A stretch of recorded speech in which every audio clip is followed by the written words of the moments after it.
तो बहुत स्वागत आप सभी का एक बार फिर से खंडवा डिफेंस फैक्ट पर। आज की इस वीडियो में हम लोग सबसे महत्वपूर्ण खबरों को लेकर डिस्कस करने जाएंगे जो सीधे जुड़ी हुई है भारत और यूरोपियन यूनियन से। जी हाँ, देखिए कुछ ही समय पहले भारत और यूरोपियन देशों के बीच में mother of all deal sign हुई है। इसके तहत हम सभी जानते हैं कि ट्रेड वगैरह को लेकर भारत को काफी ज्यादा आसानी होने जा रही है। लगभग 50 करोड़ के आसपास की जनसंख्या है पूरे यूरोपियन यूनियन की, जिसमें 27 देश आते हैं। एक बड़ा मार्केट है, काफी रिच लोग रहते हैं। ऐसी परिस्थिति में भारतीय उत्पादों को एक बेहतर मार्केट मिल सकता है। इन्हीं सब चीजों को ध्यान में रखकर पीएम मोदी द्वारा भी एक अपील की गई है अपने उद्योगपतियों से कि देखिए कुछ भी हो, क्वालिटी हमारे प्रोडक्ट की वर्ल्ड क्लास होनी चाहिए, अच्छी क्वालिटी मेंटेन करके रखिए जिससे आपका व्यापार लगातार बढ़ता रहे और ये सारे देश हमारी वस्तुओं के आदी हो जाए। संभव तो यहाँ पर वो ये कहना चाहते हो कि चाइना जैसा ना हो कि चला तो चांद तक वरना शाम तक। लेकिन दोस्तों, इन सब चीजों की वजह से जो संबंध घनिष्ठ हुए हैं और इसका जो प्रतिफल डिफेंस के सेक्टर में देखने के लिए मिल रहा है वो अभूतपूर्व है।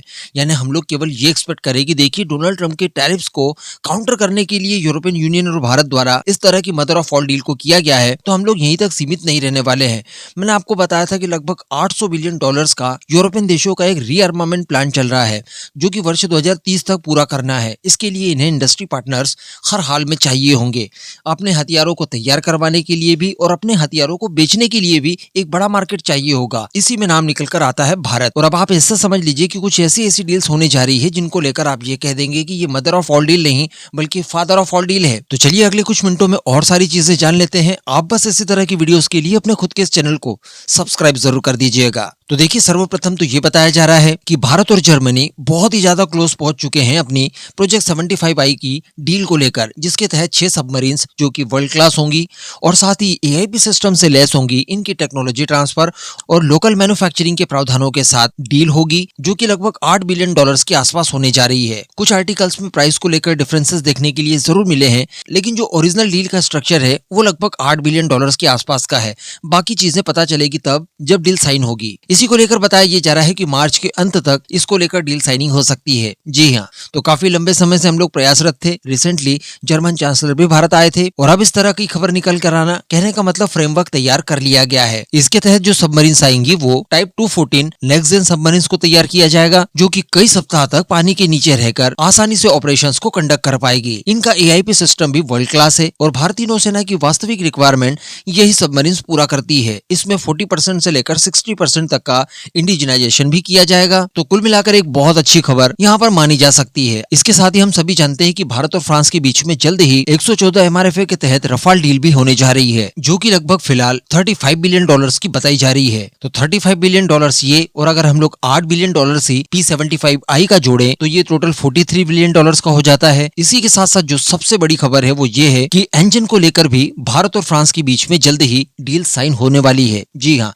इसको लेकर चर्चाएं तो हम लोग कर ही रहे हैं जो कि लगभग $7 बिलियन की डील होगी। तो टोटल मिला जुलाकर $50 बिलियन का आंकड़ा बैठता है। इसको लेकर ऑफिशियल डील साइनिंग की जो बात कही जा रही है वो मैंने आपको एक वीडियो में बताया था कि एरो इंडिया 2026 में संभवतः किया जा सकता है जो कि फेब मंथ में होगा, जिसमें फ्रांस की साफरान के साथ मिलकर भारत नेक्स्ट जेन का एमका के लिए एक इंजन तैयार करेगा। लेकिन दोस्तों, यहाँ पर जीटीआरई की डीआरडीओ द्वारा भारत के अंदर जो व्यवस्थाएं करनी होंगी उनकी तैयारियां शुरू कर दी है। जी हाँ, इसीलिए बताया ये जा रहा है कि जीटीआरई के द्वारा एक टेंडर जारी करवाया गया है जिसमें जेट इंजन के निर्माण के लिए जो भी पार्टनर्स होंगे प्राइवेट प्लेयर्स उन्हें आमंत्रित किया गया है। इसके लिए बताया जा रहा है कि जीटीआरई ने प्रॉपर ईओएल जारी किया है। इसे हम लोग एक्सप्रेशन ऑफ इंटरेस्ट कहते हैं, यानी जिस भी इंडस्ट्री पार्टनर को इसमें इंटरेस्ट होगा, जो इस प्रोग्राम के साथ जुड़कर काम करने के लिए तैयार होगा, उसे यहाँ पर सीधे सीधे आमंत्रित किया गया है। तो अगर हम लोग इस स्टेज तक पहुंच चुके हैं कि इंडस्ट्री पार्टनर तक ढूंढना शुरू कर चुके हैं, तो आप समझ सकते हैं कि इसकी ऑफिशियल डील साइनिंग कितने ज्यादा नजदीक आ चुकी है। बताया जा रहा है कि इस इंजन के डेवलपमेंट के साथ ही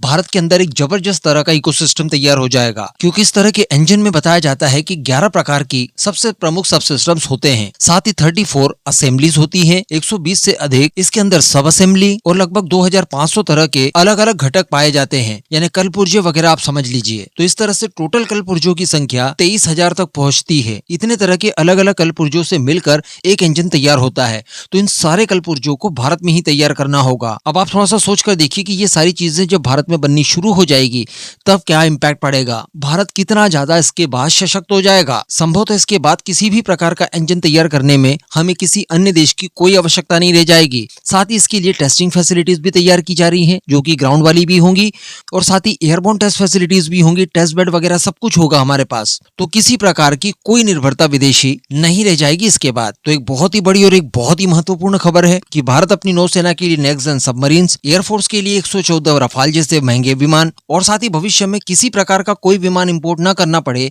इसके लिए इंजन की व्यवस्था इस समय हमारी गवर्नमेंट करने जा रही है। और इसके लिए मिला जुला कर यूरोपियन देशों के साथ लगभग $50 बिलियन की डील करने जा रहे हैं। तो आप समझिए कि यूरोप भी भारत को अपना मार्केट देने के लिए तैयार क्यों हुआ। उसे पता है कि भारत के साथ इस तरह की साझेदारियों से हमें एडवांटेजेस हो सकते हैं।